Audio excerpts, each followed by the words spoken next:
नमस्कार, मी मोना स्वागत करते तुमचं माझ्या चॅनलमध्ये, ज्याचं नाव आहे शिवकन्या किचन। चला तर आज आपण बनवूया रसरशीत अशी ही रस्सा भाजी। घरामध्ये उपलब्ध असणारे थोड्या ज्या भाज्या असतात त्याच्यापासून बनवलेली रस्सा भाजी किंवा गावाकडं शिरा भात भाजी वगैरे अशा पद्धतीचा जो सर्वांसाठी छोट्या कार्यक्रमांसाठी स्वयंपाक केला जातो त्याच्यामध्ये बनवलेली जाणारी बटाटा आणि वांग्याची भाजी असते, त्या पद्धतीची भाजी आपण आज बघूया।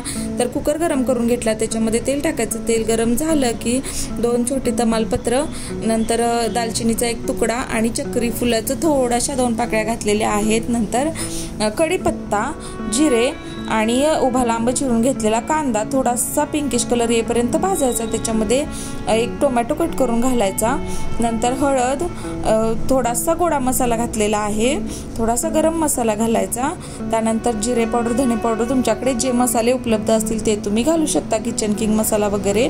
आणि त्यानंतर साठवणुकीचा चटणीचा मसाला घातलेला आहे आणि कसुरी मेथी 1 चमचाभर हातावरती चुरून घातली। छान हे सर्व मिश्रण तेलामध्ये भाजून घ्यायचं व्यवस्थित।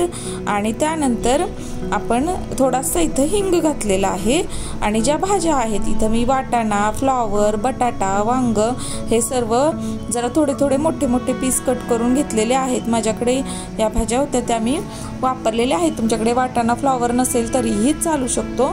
त्यानंतर हे एकदा मिश्रण मिक्स करून घ्यायचं, त्याच्यामध्ये चवीनुसार मीठ घालायचं आणि भरडसर भाजून बारीक केलेलं शेंगदाण्याचं कूट, थोडंसं बारीक केलेलं आणखी शेंगदाण्याचं कूट घालायचं आणि थोडं पाणी घालून झाकण लावून 2 शिट्ट्या करून घ्यायच्या। खूप जास्त शिजवण्याची गरज नाही, या भाज्या पटकन शिजल्या जातात। तर 2 शिट्ट्यांमध्ये तयार आहे ही आपली रस्सा भाजी। अशी ही एकदम चवीला भन्नाट अशी लागते। तर याच्यामध्ये आपण वरून अशी बारीक चिरलेली कोथिंबीर घालून घेऊयात आणि सर्व करून घेऊयात। तर कशी वाटली रेसिपी तुम्हाला मला नक्की सांगा, आवडल्यास लाईक करा आणि चॅनलला सबस्क्राईब करायला विसरू नका। धन्यवाद।